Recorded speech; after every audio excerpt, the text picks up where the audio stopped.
Ya, baik, terima kasih. Sekali lagi saya ucapkan terima kasih untuk Ibu dan Bapak sekalian, teman-teman semuanya. Ini ada beberapa senior dan juga junior. Jadi izin kita belajar bersama-sama, terutama terkait dengan jari waris, metode praktis menghitung waris. Baik, izin saya akan share screen.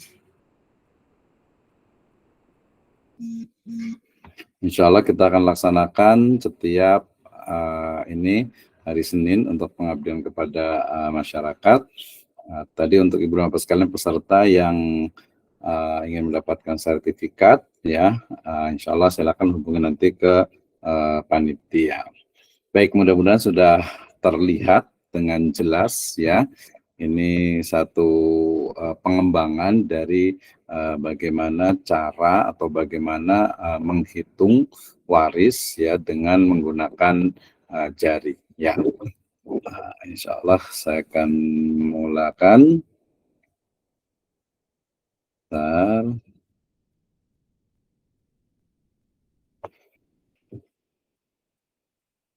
Baik, terima kasih. Bismillahirrahmanirrahim. Assalamualaikum warahmatullahi wabarakatuh. Waalaikumsalam warahmatullahi wabarakatuh. Alhamdulillahirabbil alamin, wassalatu wassalamu ala asrafil anbiya'i wal mursalin, habibana wa nabiyyana Muhammadin sallallahu alaihi wasallam wa ala alihi wa ashabihi wa man tabi'ahum bi ihsanin ila yaumiddin. Wa ba'd. Qala Allah Ta'ala fi kitabihil karim, a'udzu billahi minasyaitonir rajim. Bismillahirrahmanirrahim.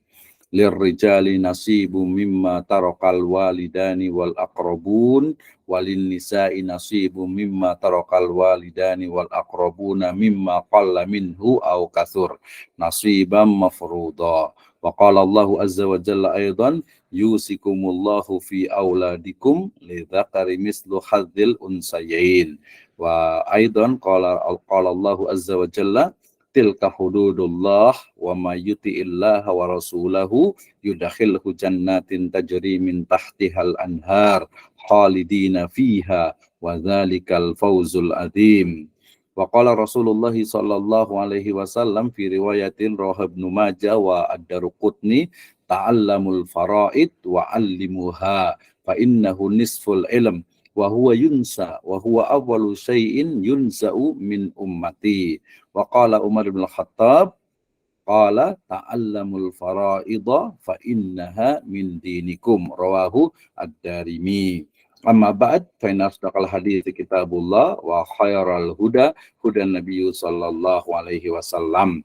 Alhamdulillah, syukur kepada Allah Subhanahu wa taala yang telah memberikan kepada kita kenikmatan iman, Islam dan juga ihsan. Kemudian salawat dan salam sama-sama kita panjatkan kepada junjungan alam habibana wa nabiyana Muhammadin sallallahu alaihi wasallam, kepada seluruh ahlul baitnya, para sahabatnya, serta orang-orang yang senantiasa mengikuti jejak sunnahnya hingga akhir zaman.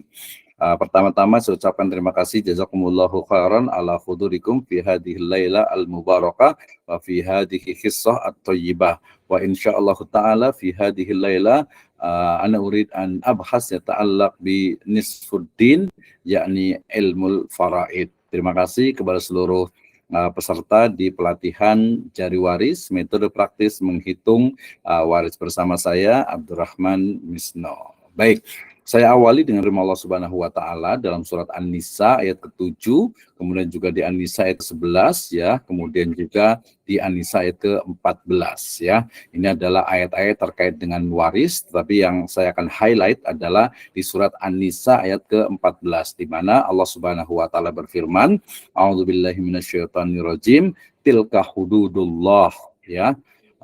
Kemudian wa may yuti'illaha wa rasulahu yudakhilhu jannatin tajri min tahtihal anhar khalidina fiha wa dzalika fawzul adzim. Wa dzalikal fawzul adzim. Tilka hududullah ya. hukum-hukum dari warisan itu, faraid itu adalah ketentuan-ketentuan dari Allah Subhanahu wa taala. Wa may yuti'illaha wa rasulah, ya siapa saja yang taat kepada Allah dan Rasulnya, maknanya juga taat dalam melaksanakan hukum-hukum faraid atau hukum-hukum waris, ya, maka yudakhilhu jannatin tajri min tahtihal anhar, akan dimasukkan ke dalam surga jannah yang mengalir di bawahnya sungai-sungai, khalidina fiha, dia kekal di dalamnya, wadzalikal fauzul azim, ya.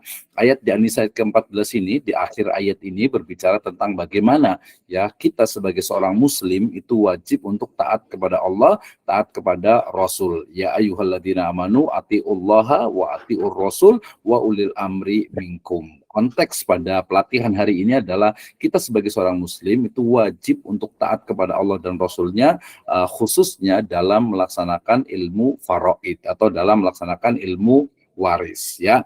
Kemudian sabda dari Nabi SAW riwayat Ibnu Majah dan juga Daruqutni, di mana beliau bersabda, ta'allamul faraid, ya, pelajarilah, belajarlah faraid, ya, wa'allimuha, ya, dan ajarkanlah ilmu faraid itu kepada manusia. Ya, kenapa? Karena fa innahu nisful ilm. Karena faraid itu, ilmu waris itu adalah separuh dari ilmu, ya, dan akan dilupakan, wa huwa yunsa. Wa huwa awwalu syai'in yunza'u min ummati. Faraidlah ilmu yang pertama kali dicabut dari umatku, dan juga ilmu yang banyak dilupakan oleh manusia. Nah, merujuk kepada hadis atau riwayat ini, maka jelas sekali, ya, bahkan bisa jadi bahwa al-amru lil wujub ta'allamul faraid, ya, belajar dari faraid, ilmu waris ini adalah sebuah kewajiban bagi kita. Nah, sehingga kemudian alhamdulillah Ibu dan Bapak sekalian, teman-teman semuanya peserta di pelatihan Jari Waris ini hari ini atau malam ini kita melaksanakan salah satu dari perintah Rasul Shallallahu Alaihi Wasallam min sunnatin nabawiyah, dari sunnah Nabi Sallallahu Alaihi Wasallam, yaitu belajar ilmu faraid. Dan ini juga diaminkan oleh Khalifah kedua Umar bin Khattab, ya, beliau mengatakan ta'allamul faraid, ya, belajarlah ilmu faraid, ilmu waris, fa innaha min dinikum, ya, karena ilmu faraid itu, ilmu waris itu adalah bagian dari agama. Ya, Nabi SAW tadi mengatakan bahwa nisful ilm, kalau Umar bin Khattab menyebutnya dengan min dinikum, ya, satu atau bagian dari agama atau din. Sehingga kita malam hari ini kita belajar tentang ilmu faraid yang merupakan bagian dari din, ya, bagian dari agama kita. Baik, saya akan pelan-pelan, ya, supaya nanti boleh dipahami dengan baik, ya, sehingga mudah-mudahan kita akan selalu bisa mengingatnya. Ya, tadi beberapa ayat Al-Quran dan hadis terkait dengan faraid, ya, mulai dari surat An-Nisa, ya, yang paling banyak gitu, ya, kemudian sampai ke 176 di Al-Qalala, kemudian juga hadis-hadis yang lainnya. Cukup banyak sekali, ya, hadis yang berbicara tentang faraid atau warisan. Baik, Ibu dan Bapak sekalian, para partisipan atau peserta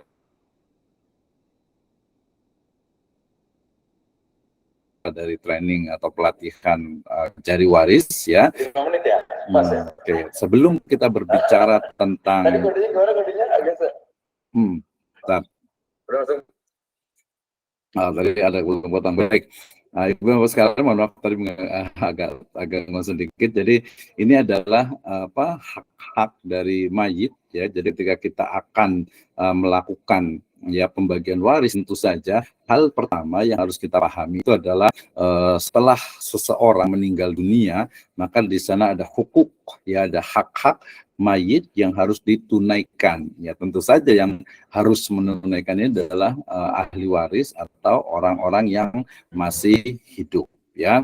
Mulai dari melaksanakan wasiat, jika itu ada wasiat, artinya jika orang yang meninggal itu memiliki wasiat, maka harus ditunaikan, ya. Kemudian juga hak anak Adam lainnya, ya, termasuk utang piutang tentu itu harus dilunasi, ya. Kemudian juga pengurusan jenazahnya, ya. Kemudian juga hak warisannya sampai kepada pelaksanaan waris, ya, sehingga ya pelaksanaan waris ini dilaksanakan tentu saja ya setelah pengurusan jenazah gitu ya. Ada sih di beberapa wilayah itu yang dibagi warisnya terlebih dahulu, tetapi tentu saja skala prioritasnya adalah ya pasti ya, jadi mengurus jenazahnya terlebih dahulu ya. Jadi pertama tajhizul mayyit, kemudian hukul muta'alliqa bi aini tirka, kemudian juga al-hukukul mursalah, kemudian al-wasiyah, baru yang kelima adalah al-irs ya. Jadi membagi warisan. Nah, kenapa ini penting ya? Karena banyak sekali di masyarakat kita ketika seseorang itu meninggal dunia, kemudian membagi warisnya itu ditunda-tunda gitu ya, ditunda-tunda dengan berbagai alasan. Padahal min sunnatin nabawiyah, salah satu dari sunnah Nabi dan juga merupakan syariat Islam itu adalah segera ya, menyegerakan ya, membagi harta warisan setelah seseorang itu meninggal dunia.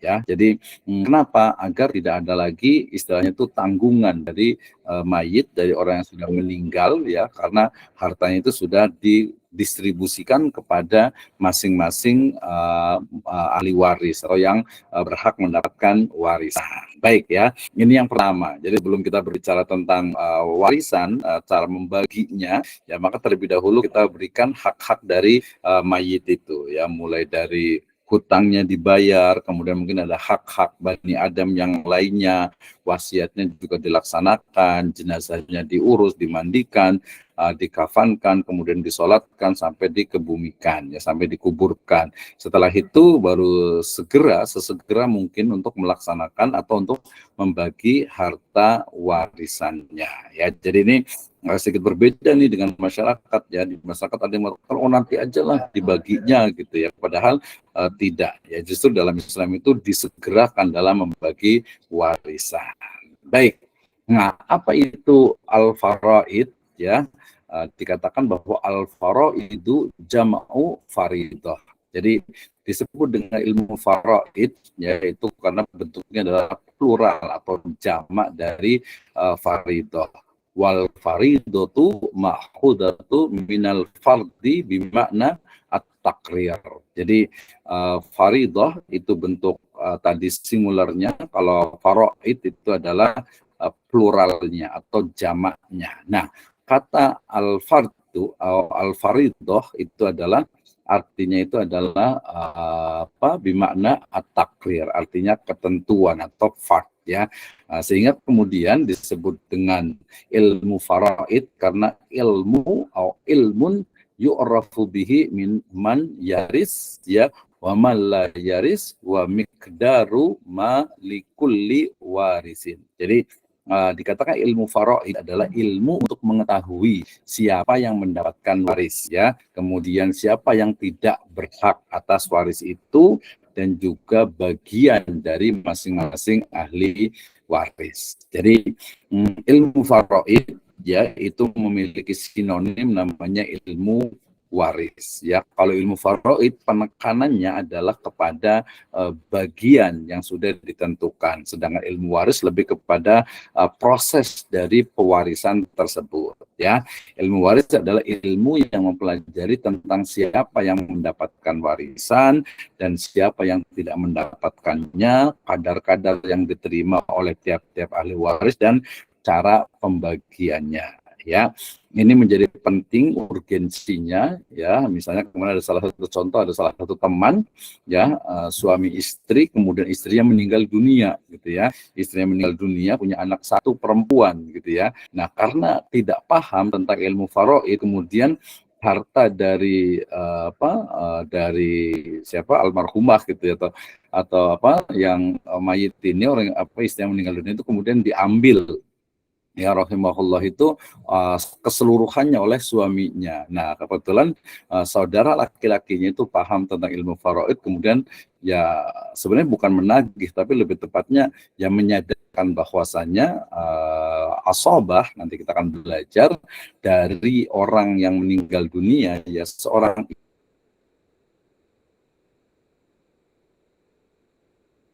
istri yang meninggal dunia kemudian meninggalkan hanya satu anak perempuan dan suami, berarti asobahnya adalah saudara ya laki-lakinya. Ya, ini kalau tidak ada nanti siapa ayah gitu ya. Nah, ini kan menjadi hal yang penting. Jadi seolah-olah itu kalau istri meninggal itu kemudian diambil semuanya oleh suami ya. Kalau dia ada anak tentu saja nanti untuk anaknya yang laki-laki gitu ya. Kalau anak perempuan kan nanti sudah jelas. Oke ya, Ibu dan Bapak sekalian, para peserta di pelatihan waris ini pengertian. Jadi harus paham dulu, oh berarti ilmu waris itu dia sama dengan ilmu faraid, yaitu ilmu yang mempelajari tentang bagaimana ya pembagian ilmu waris lah, udah seperti itu aja. Jadi bagaimana cara membaginya dan juga hak-haknya. Nah, selanjutnya asbabul irs, ya sebab-sebab dari kualitas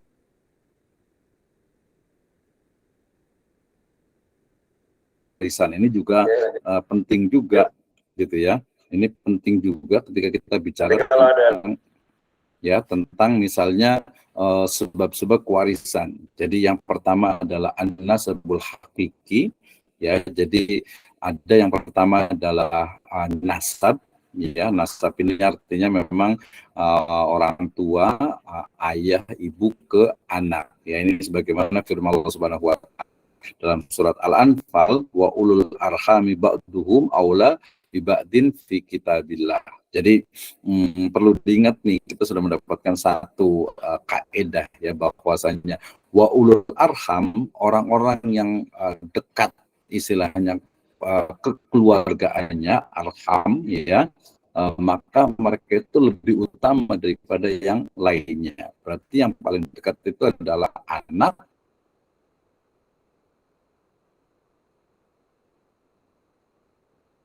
ya, kemudian nanti orang tua, ya, kemudian nanti ada saudara, kemudian ke paman, gitu ya. Jadi yang paling dekat itu yang berhak untuk mendapatkan warisan. Ini yang pertama. Ada juga yang kedua adalah nasbul hukmi, ya. Ini liqauli Rasulullah sallallahu alaihi wasallam al-wala'u lihimmati kalim khatin nasab. Ya, ini ada wala ya, ini di masa lalu ya, ketika ada proses perbudakan dan juga ada wala ya dari masa-masa ketika di Madinah ya. Jadi yang paling penting adalah nasab dan yang kedua adalah zawajus sahih ya, adanya pernikahan. Walakum nisfu ma taraka azwajukum illam yakun lahunna walad ya. Ini juga di surat An-Nisa. Jadi waris dalam Islam itu penyebabnya, sebab dari kewarisan itu adalah pertama itu adalah nasab dan kedua adalah pernikahan. Ya, boleh tuker-tuker boleh lah gitu ya.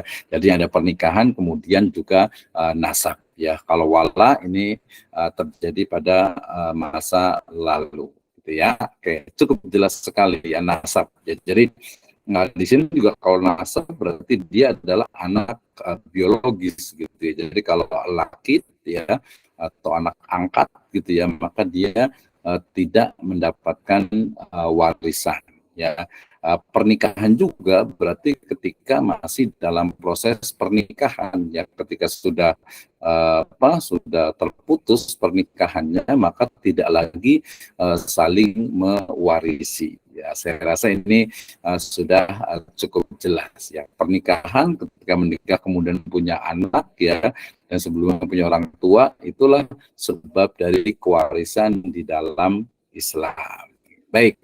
Nah, arkanul miras ya, jadi sebuah proses pewarisan ya itu terjadi atau bisa terjadi atau hanya terjadi jika rukun dan syaratnya terpenuhi ya. Rukun dari waris, arkanul miras, itu pertama adalah al-waris ya. Wa huwa alladhi yantama ilal mayyiti bisababi min asbabil miras. Yang pertama adalah adanya siapa? Ahli waris ya, ahli waris yang dia itu merupakan ya uh,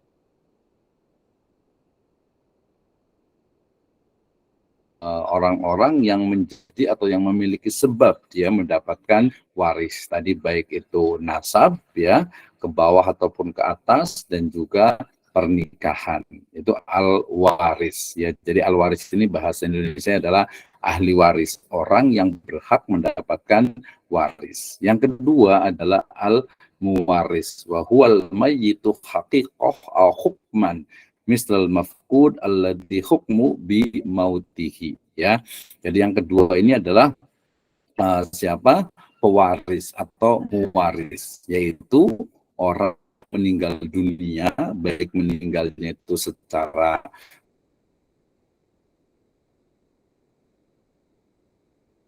hakiki ataupun secara hukmi ya. Hakiki maksudnya adalah dia ya memang sudah meninggal, kelihatan mayatnya ya sampai dikuburkan. Ada juga yang hukmi ya,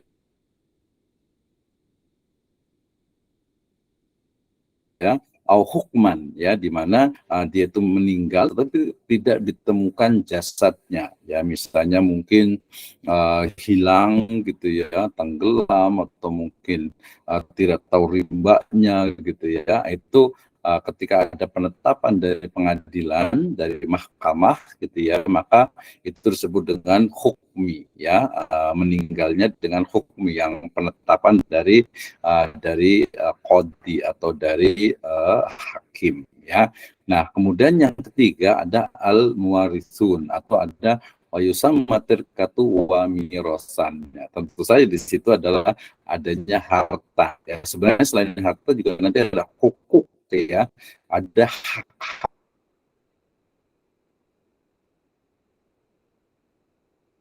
lainnya yang itu juga bisa diwariskan. Jadi bukan hanya harta al-mal saja, bukan hanya al-mal, tapi juga termasuk juga al-hukuk wal milkiyah gitu ya.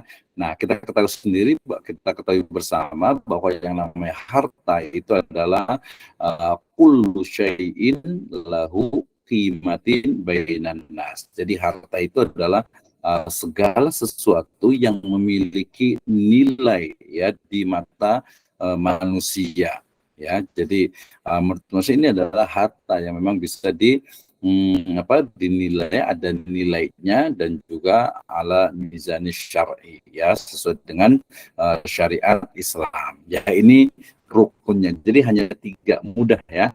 Jadi ahli waris, pewaris, dan al-mal, dan juga harta gitu ya. Nah, nanti kita lihat yang berikutnya, ahli waris itu harus seperti apa? Oh, syaratnya ya, syurutul miras ya.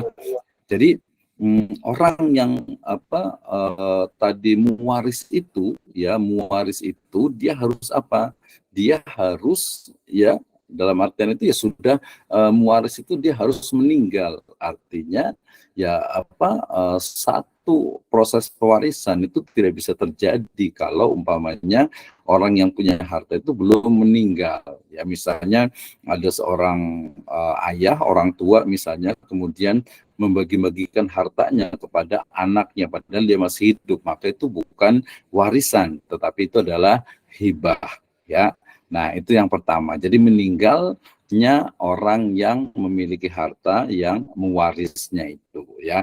Yang kedua adalah hidupnya ahli waris. Artinya ya, ketika mewaris ini meninggal dunia, ahli warisnya ini hidup ya, hidup sehingga kemudian dia berhak untuk mendapatkannya. Nah, kalau meninggal atau kalau sudah meninggal duluan, misalnya ada 2 orang, ayah atau ayah dengan anak ya, kemudian kedua-duanya itu meninggal. Nah, yang mana yang duluan tidak diketahui misalnya, itu nanti salahnya tersendiri. Demikian juga misalnya seorang ahli waris yang mungkin masih dalam kandungan. Nah, ini juga menjadi permasalahan tersendiri, maksudnya menjadi pembahasan tersendiri ya. Jadi ketika misalnya seorang misalnya ayah ya dunia, kemudian anak itu masih di dalam kandungan, apakah anak yang dalam kandungan itu mendapatkan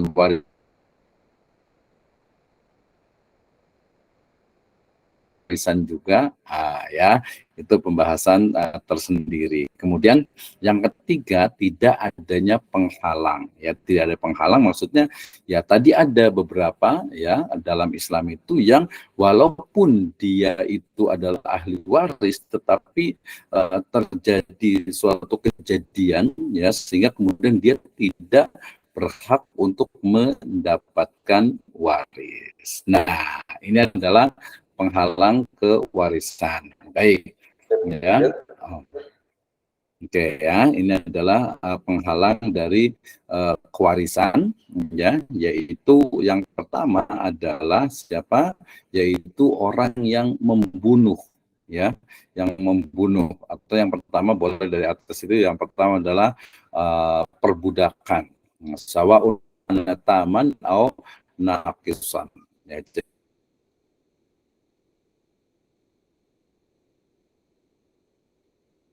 jadi perbudakan, baik itu perbudakan yang betul-betul sempurna ataupun yang kurang. Ya, ini biasa dalam konteks di masa lalu gitu ya. Jadi ketika terjadi perbudakan, jelas di sana itu tidak artinya itu dia itu ya yang menjadi budak itu tidak memiliki hak untuk mewarisi gitu ya.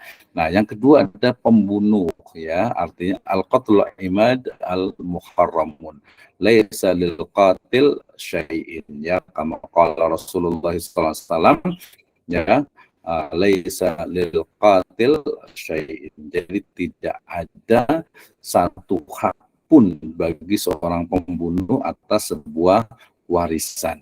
Ya, artinya apa? Bahwa seseorang yang membunuh mewarisnya, gitu ya, maka dia tidak berhak untuk mendapatkan harta warisan dari mewaris tersebut. Dia bukan sebagai ahli waris, walaupun tadi secara asal adalah dia ahli waris, tapi karena dia telah membunuh mewarisnya, maka dia tidak berhak dalam Islam. Ya, misalnya kalau kita saksikan saat ini banyak nih ya, jadi ada kemarin itu ada anak yang membunuh ibunya, naudzubillah gitu ya, ada membunuh orang tuanya, maka dia anak itu tidak berhak untuk mendapatkan ya warisan. Ya, bahkan nanti harus ada hukum kisos juga seharusnya gitu ya.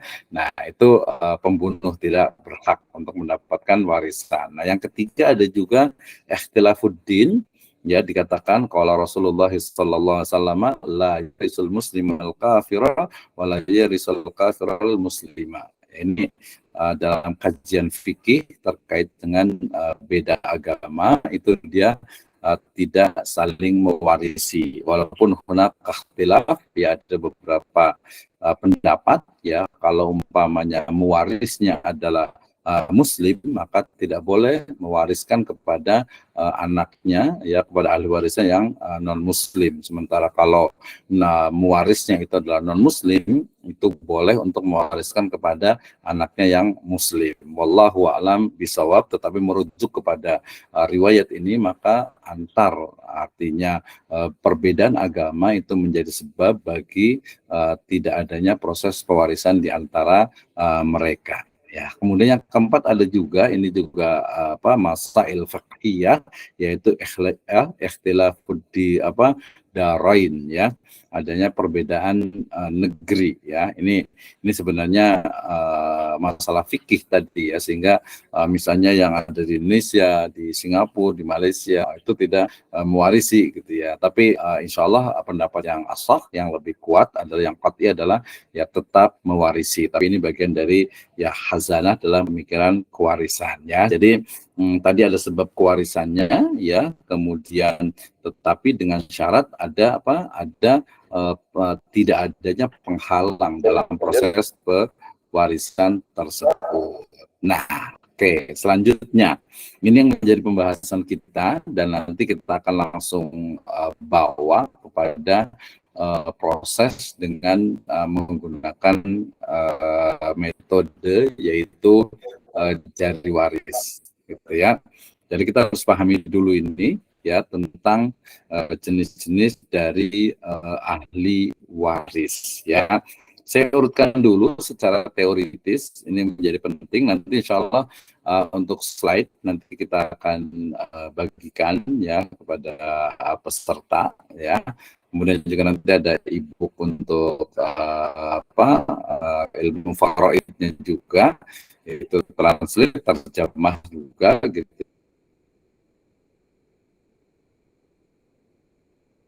ya. Oke, insya Allah nanti tinggal hubungi panitia ya. Baik.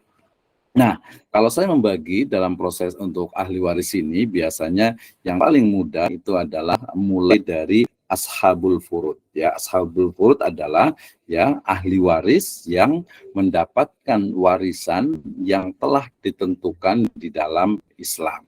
Ya, jadi ashab, sahib, pemilik furud, fard, ya, artinya adalah bagian-bagiannya. Jadi para pemilik bagian dari harta warisan sudah ditentukan. Itu adalah ashab al-furud atau ashabul furud. Itu yang pertama.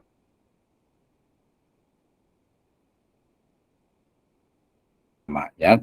Yang kedua adalah al-asabah an-nasabiyah, yaitu asabah. Ya, asabah itu adalah ahli waris yang mendapatkan warisan dari sisa pembagian ashabul furud, ya. Biasanya dia mendapatkannya banyak gitu ya, tapi dalam beberapa case itu ada juga mendapatkannya lebih sedikit. Nah, kita akan lihat siapa mereka, dan juga kita akan lihat dari mana nih yang masuk ke dalam asobah ini. Ya. Izin, Prof. Oke, jadi ada pertama adalah asobah nasabiyah, Prof, ya, izin, Prof. nasabiyah. Yang Dan kedua adalah asabah sababiyah. slide-nya nggak sesuai Asabah slide. sababiyah ini karena adanya sebab dia menjadi asobah. Kalau asobah nasabiyah biasa terkait dengan anak, ya, laki-laki Mohon maaf, Prof, terutama. slide-nya Kemudian nggak asobah sesuai. sababiyah ini adalah anak yang biasanya adalah anak perempuan. Nanti termasuk juga orang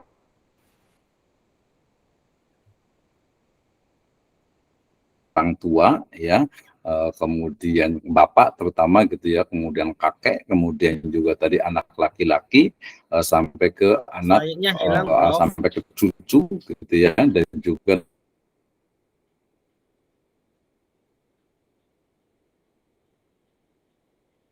nanti ada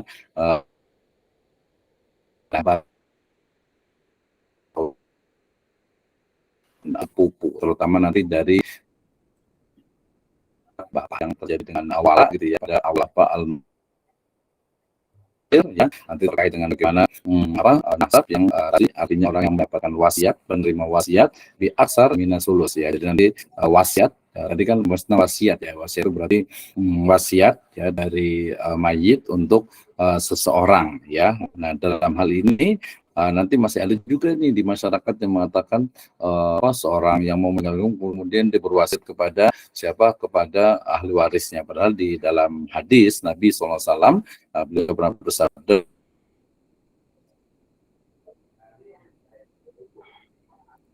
bahwa Allah wasiata liwarisin, ya, la wasiata liwarisin, tidak ada wasiat bagi ahli waris. Artinya ya ahli waris itu tidak perlu mendapatkan wasiat. Kenapa? Karena otomatis ya, automatically dia akan mendapatkan bagian yang sudah ditentukan di dalam Islam, ya. Kemudian yang ke-9 itu adalah baitul mal, ya. Jadi bisa baitul mal pada masa lalu ya, atau mungkin masjid, atau mungkin yayasan, atau mungkin lembaga sosial Islam yang ketika ya ada seseorang meninggal dunia, kemudian sama sekali dia tidak mendapatkan ahli warisnya atau tidak memiliki satupun ahli waris, maka hartanya itu diserahkan kepada baitul mal, gitu ya, kepada baitul mal, sebagian yang mengatakan kepada hukumah. Kemudian juga kalau zaman sekarang ya bisa saja dikasihkan kepada yayasan, lembaga sosial, masjid misalnya, dan lain sebagainya. Ya, ini adalah jenis-jenis dari ahli waris. Baik, Ibu Bapak sekalian, ya, para peserta pelatihan. Oke. Berarti nggak ada Pak Dokter. Dari waris ini adalah ahli biar agar paham. Ya ini tentu saja kalau sekali biasanya belum paham nanti jadi perlu diulang-ulang gitu ya. Saya ulang dulu aja yang tidak paham ya. Yang pertama adalah anak laki-laki, jelas sekali dia adalah asobah ya. Ya sampai Nggak terlihat, Prof. Ya. Ininya nggak terlihat.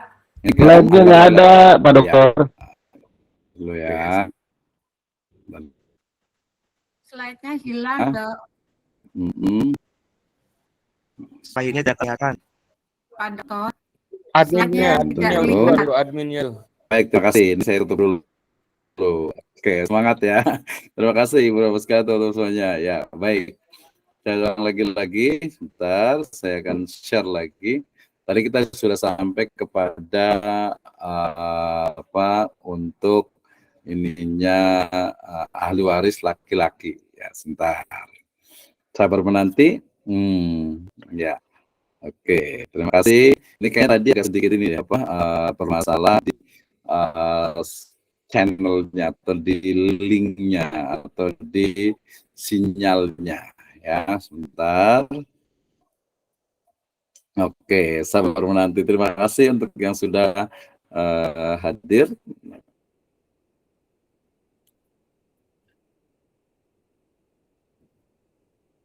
Oke, baik.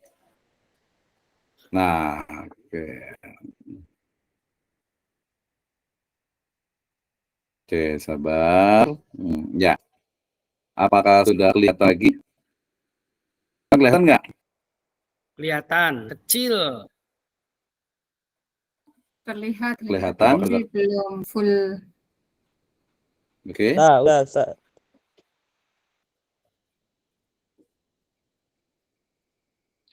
Ya. Oh, itu baru kelihatan lagi. Baru saya screen lagi. Oke, kayaknya harus mau sabar. Slide-nya sudah ambil karakternya. Lalu iya betul. Besarkan dulu. Ini agak sedikit ini apa namanya? Oke. Sudah kelihatan belum? Sudah, tapi masih Hah? kecil. Belum ini ya. Kalau kita berotak itu ada ya betul. Lambat tuh ngomong ke sini gitu ya. Oke, nggak apa-apa. Ya. Saya akan full screen kan. Oke, sudah terlihat kembali? Dah. Sudah. Prof. Sudah, Nur Hadi nggak pakai kopiah ya? sudah terlihat? Sudah, Prof. Sudah ya, kita lanjut lagi ya. Oke, terima kasih, kita lanjut nih. Baik, terima kasih. Alhamdulillah, wassalatu wassalamu ala rasulillah, amma ba'd. Ya, ini jadi apa namanya kelanjutan dari tadi ya. Ini sebenarnya ini untuk mengenalkan saja dulu, nanti karena sebenarnya fokus kita tuh di jari waris ya. Oke, baik. Jadi tadi ada ahli waris, sebenarnya mudah saja. Pokoknya mulai dari urutannya itu adalah mulai dari anak, cucu, cicit ya, 3 aja lah ya. Kalau ke bawah itu kan kayaknya biasanya agak susah juga, jarang sekali gitu ya. Lagian kalau ada anak kan cucu juga terhijab juga ya, mahjub juga, tertutup juga. Jadi ahli waris laki-laki ini adalah anak laki-laki, kemudian cucu laki-laki sampai ke bawah. Kemudian dia naik ke atas yaitu ayah, kakek dan seterusnya.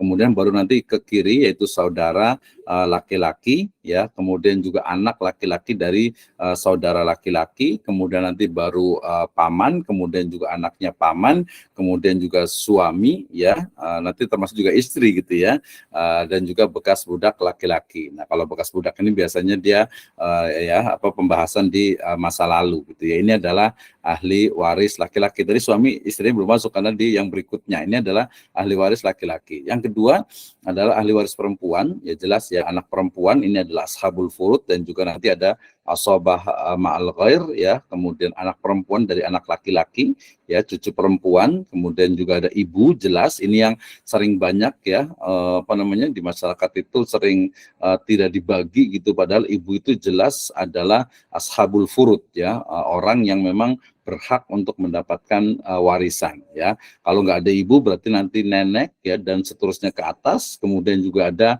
saudara perempuan. Tadi yang sebelumnya ada saudara laki-laki ya. Ini juga kadang banyak sih pembahasan seolah-olah itu kayaknya kurang adil gitu ya. Jadi saudara yang nggak tahu apa-apa kok dapat gitu ya. Apalagi nanti kalau tidak ada anak laki-laki atau tidak ada ayah misalnya. Tapi ya tadi tilka hududullah itu adalah yang ketentuan dari Allah Subhanahu wa taala, dan Allah Subhanahu wa taala pasti mengetahui yang terbaik untuk manusia ya. Saudara perempuan, saudari ya berarti ya. Kemudian istri, kemudian bekas budak perempuan yang dimerdekakan. Ini berarti ahli waris perempuan. Nah, ahli waris atau hak waris yang tidak bisa gugur. Nah, ini perlu diingat nih ya. Jadi suami atau istri ya. Ini tadi ya. Jadi tapi bagiannya dia juga sudah jelas ya. Jadi suami dan istri itu dia bukan asobah, bukan menguasai keseluruhan dari warisan yang ditinggalkan oleh pasangannya. Ini sayangnya kan kebagian kalau umpama istri meninggal ya, jadi hartanya itu diambil semua sama suami gitu ya, atau suami meninggal kemudian hartanya diambil semua sama istri. Salah gitu ya. Kenapa? Karena yang benar adalah suami juga ada bagiannya, kemudian juga istri juga ada bagiannya ya. Yang kedua adalah ayah dan ibu. Ini juga tadi saya sebut masih ada di masyarakat ya, di mana ayah itu nggak dapat, kemudian ibu juga tidak dapat ya, seolah-olah itu harta warisan itu hanya untuk anaknya saja ya. Dan yang ketiga tentu saya tadi adalah anak kandung ya, anak laki-laki ataupun anak perempuan ya. Ini jelas sekali ya, di situ ada berarti anak angkat, berarti bukan termasuk ahli waris. Jadi tiga kelompok ini yang tidak bisa gugur ya. Suami atau istri berarti tadi karena adanya zawaj ya, adanya pernikahan. Yang kedua adalah ayah atau ibu, jelas ya, yang melahirkan yang membesarkan kita ya, jelas sekali. Kemudian juga anak ya. Jadi itu menjadi hak waris atau orang-orang ahli waris yang tidak bisa gugur ya. Paling nanti maksudnya adalah nukson, artinya jatahnya atau artinya bagiannya itu berkurang tapi tetap ada. Nah, tadi saya sebutkan juga ya, orang-orang yang tidak mendapatkan warisan ya, tadi ada beda agama, kemudian juga murtad. Nah, tadi belum sebutkan juga murtad kan otomatis beda agama ya, kemudian juga pembunuh gitu ya, kemudian juga ada walad dan juga mukatab ya. Ini juga bagian dari orang-orang yang tidak mendapatkan warisan. Jadi ketika seseorang itu murtad, maka ini menurut pendapat bahwa dia tidak berhak mendapatkan warisan. Nah, ini menarik ya dalam kajian fikih. Oke, yang berikutnya ya, tadi sudah tahu bagiannya. Kemudian yang paling penting ini juga adalah asobah. Apa itu asobah? Ya, asobah itu adalah ahli waris yang mendapatkan sisa harta, ya kan? Jadi ahli waris yang mendapatkan sisa harta itu namanya asobah. Nanti dalam kajian lebih detail, asobah itu ada dua, ada asobah binafsihi dan juga asobah ma'al ghair ya. Nah, asobah ini adalah anak laki-laki dan juga cucu laki-laki. Dan juga sampai ke bawah ya, standarnya dua lah ya. Jadi anak laki-laki dan juga cucu laki-laki itu adalah asobah ya. Kemudian ayah ya, itu juga adalah asobah. Kemudian kakek ya. Jadi nanti dia berurutan ya. Kalau umpamanya ada anak berarti ayah nggak jadi asobah, tapi dia hanya mendapatkan ashabul furud ya. Kemudian kakek itu menggantikan ayah ketika ayah itu tidak ada ya. Kemudian yang kelima adalah saudara laki-laki seayah dan seibu atau sekandung ya. Jadi saudara sekandung itu dia adalah asobah ya. Demikian juga saudara laki-laki seayah ya, dia juga adalah asobah ketika tidak ada kakek, ketika tidak ada ayah, ketika tidak ada anak laki-laki atau cucu laki-laki dari anak laki-laki. Wah, jadi agak panjang nih ya, nggak apa-apa, berarti kita bisa diskusi ya. Kemudian juga anak laki-laki dari saudara laki-laki saya dan seibu, berarti keponakan ya. Kemudian anak laki-laki dari saudara laki-laki seayah, jadi ponakan. Jadi memang dalam waris Islam patrilineal ya. Jadi memang ayah atau orang tua itu bapak itu memiliki ini ya, memiliki istilahnya itu urutan nasab yang sangat kuat. Kemudian nanti dari saudara baru naik ke paman, setelah naik ke paman baru ke sepupu atau anaknya paman. Ingat, paman ini adalah dari pihak laki-laki gitu ya, dari pihak ayah. Nah, kalau tidak didapati asobah, maka bisa beralih kepada bekas budak yang dimerdekakan ya, atau kalau zaman sekarang bisa tadi dikembalikan ke Baitul Mal, atau berlaku juga nanti dalam kasus itu ada aul dan juga rod. Aul itu adalah masing-masing itu dikurangi, atau rod masing-masing diberikan tambahan, ya. Nah, berarti ini adalah asobah, ya. Kemudian yang berikutnya, ini menjadi dasar nanti untuk perhitungan kita dengan menggunakan jari waris, gitu ya. Jadi ashabul furud adalah orang-orang yang mendapatkan warisan yang sudah jelas, sudah ditentukan di dalam Al-Quran, ya, dan juga hadis tentu saja, ya. Yang pertama adalah ini jadi ahli waris yang mendapatkan setengah, ingat ya. Nah, ini nggak apa-apa sih sebenarnya sekilas nanti karena lebih banyak di yang jari warisnya, ya. Yang pertama adalah anak perempuan, ya. Jadi anak perempuan itu dia mendapatkan, kalau satu orang dia mendapatkan setengah dari harta orang tuanya. Ya, kemudian anak perempuan dari anak laki-laki, ini juga cucu perempuan, ya. Kalau tadi anak perempuannya itu tidak ada, ya. Nanti kalau di kompilasi hukum Islam itu juga berlaku nanti ahli waris pengganti, tapi itu kajian pembahasan fikih, ya.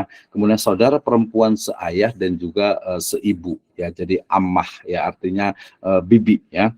Saudari ya, saudari perempuan seayah dan seibu. Kemudian saudari perempuan seayah, kemudian juga suami jika tidak memiliki anak atau cucu laki-laki, ya kan. Tadi suami itu dia dapat, ya, kalau nggak ada anak, nggak ada cucu laki-laki, berarti dia mendapat setengah. Ini yang paling banyak, gitu ya. Kayak ini adalah ashabul furud yang mendapatkan setengah. Seperempat, kemudian seperdelapan. Ya. Kemudian berikutnya adalah yang mendapatkan seperempat, gitu ya. Ini adalah suami jika istri memiliki anak atau cucu laki-laki, ya. Nanti kita akan lihat di gambar, tenang saja, ya. Kemudian istri jika tidak memiliki anak atau cucu laki-laki, gitu ya. Jadi ini sangat teoritis sekali, tapi saya yakin is easy, ya. Mudah, ya, senang jilah, ya. Oke. Kemudian berikutnya ini seperempat, ya. Kemudian ini ashabul furud. Ya, asal urut yang berapa? Yang mendapatkan tadi setelah seperempat berarti seperdelapan, ini hanya satu, yaitu istri jika memiliki anak atau cucu laki-laki. Ya, ingat cucu laki-lakinya adalah dari anak laki-laki, ya, bukan dari anak perempuan, gitu ya. Jadi yang mendapatkan seperdelapan dari harta.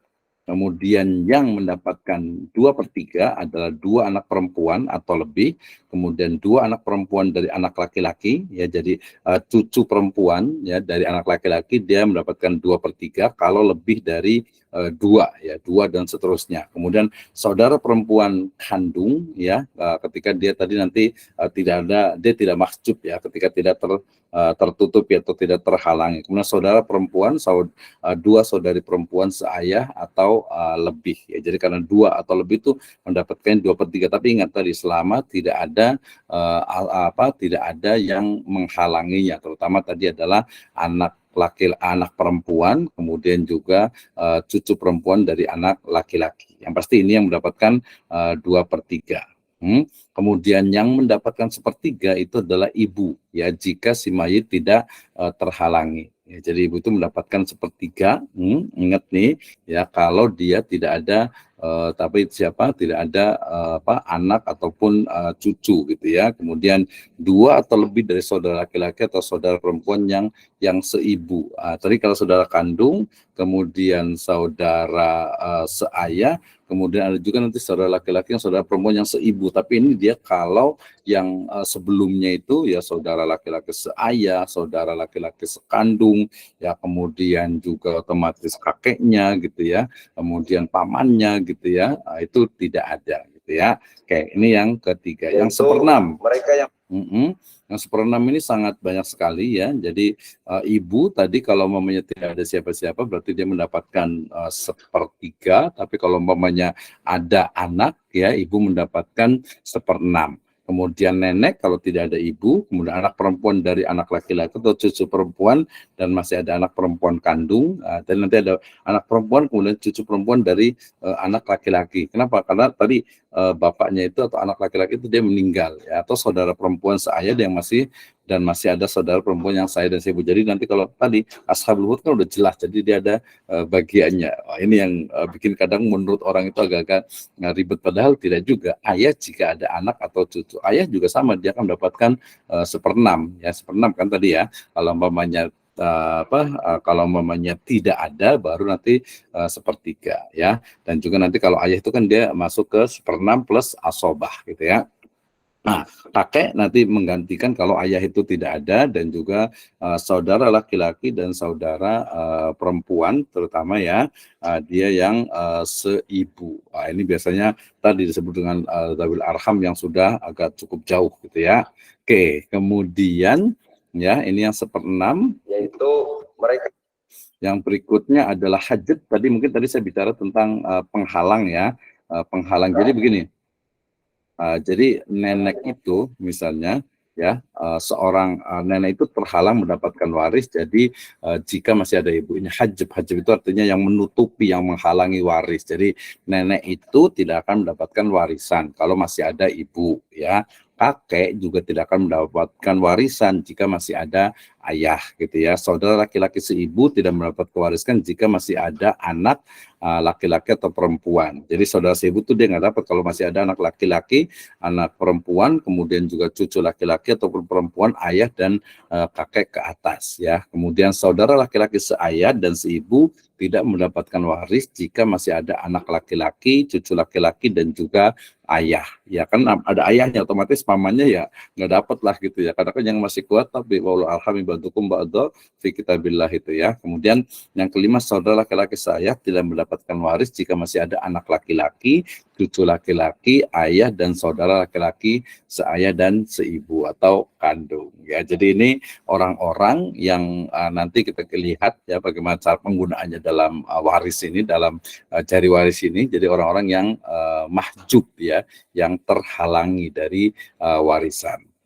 Kemudian ini juga penting, jadi sebab saudara perempuan mendapatkan separuh laki-laki karena adanya 4 orang. Jadi saudara perempuan, ingat ya, jadi adanya anak laki-laki, ya, kemudian adanya cucu laki-laki, kemudian adanya saudara laki-laki seayah dan seibu, kemudian saudara laki-laki seayah. Demikian juga nanti paman laki-laki, anak laki-laki dari paman sepupu, anak laki-laki dari saudara laki-laki keponakan, dan tuan yang membebaskan budak mendapatkan waris tanpa saudara-saudara perempuan mereka. Ya, ini sambil ini dari Rumah Fikih Indonesia, ya, Ustaz Ahmad Sarwat, ya. Ini saya ambil sengaja gitu ya untuk membandingkan dengan nanti kita akan lihat berpedoman pada ini, kemudian kita kembangkan ya menjadi bagaimana jari waris itu dapat menghitung warisan ya. Ini adalah diagram dari ahli waris yang pertama, kemudian juga saya ambil juga dari beberapa referensi juga terkait dengan ahli waris ya, al-warisnya, kemudian bagiannya, kemudian syaratnya, kemudian juga yang menghalanginya ya, kemudian juga jadwal al-mawaris di sini juga. Ini juga bagian-bagian sudah cukup jelas, tinggal kita mengimplementasikan ya, tinggal kita itu artinya mengkonvert bagaimana nih dengan jari kita untuk lebih memudahkan ya dalam penghitungannya. Demikian juga ini ya, demikian juga ini ya syajaratul warasah ini ya. Jadi ini juga sama, mayit, kemudian suami, istri, kemudian juga anak laki-laki, anak perempuan, cucu laki-laki dari anak laki-laki, cucu perempuan dari anak perempuan, kemudian juga ibu, kemudian juga umul ya, nenek, kemudian juga ada saudara ibu, kemudian nanti ada ayah, ada kakek, kemudian juga ada ibunya kakek gitu ya, kemudian ada paman, dari paman kemudian juga ada saudara sekandung, saudara seayah, kemudian juga nanti ada saudara seibu yang terakhir sampai kepada paman, tadi ke bawahnya juga keponakan, kemudian kepada paman, kemudian juga sampai kepada sepupu. Ini adalah jadwal dari waris di dalam Islam. Baik, kita lanjutkan. Nah, ya, ini yang berikutnya, Ibu dan Bapak sekalian, mudah-mudahan masih terlihat dengan jelas. Jadi tadi yang saya share sedikit di grup, jadi riset terkait dengan menghitung waris dengan jari, ya ternyata juga sudah ada di salah satu universitas di Jakarta yang menggunakan metodenya, ini saya ambil dari jurnalnya, metode Yadawi. Ya, menghitung waris dengan jemari ya. Jadi dia menggunakan tangan kiri ya. Kalau saya juga tangan kiri karena saya menggunakan tangan kiri seperti ini ya. Jadi ini adalah tangan kiri ya. Jadi ibu jari memiliki 2 ruas ini yang lebih besar dibandingkan dengan 1 ruas yang lain yang lebih kecil. Ini ya. Nah, kedua ruas yang ada dimaknai sebagai perolehan bagian anak laki-laki yang mendapatkan 2 kali lebih besar dibandingkan dengan bagian anak perempuan. Saya sedang menjelaskan tentang metode Yadawi yang dikembangkan oleh salah satu mahasiswa dan dosen di salah satu perguruan tinggi Islam di Jakarta, menyebutnya dengan metode Yadawi. Jadi agar ilmunya itu dia tersusun gitu ya. Ini kalau dalam penulisan skripsi, tesis dan disertasi itu adalah literatur review gitu ya. Kita akan lihat. Jadi dia lebih banyak menggunakan tangan kiri. Pertama adalah ibu jari, kemudian yang kedua adalah telunjuk ya. Kemudian yang berikutnya adalah jari tengah, yang berikutnya adalah jari manis ya, dan yang terakhir adalah jari kelingking. Setelah jari kelingking di tangan kiri ini ya baru nanti baru ke tangan kanan yang jari kelingking. Dia sampai ke sini karena di Yadawi ini dia menjelaskan hanya di surat An-Nisa ayat ke-14 dengan di surat An-Nisa ayat ke-176. Ini yang saya gambarkan dari tadi saya sudah share di grup juga ya, yang saya gambarkan, saya visualisasikan dari penelitian yang sudah dilakukan. Jadi begini.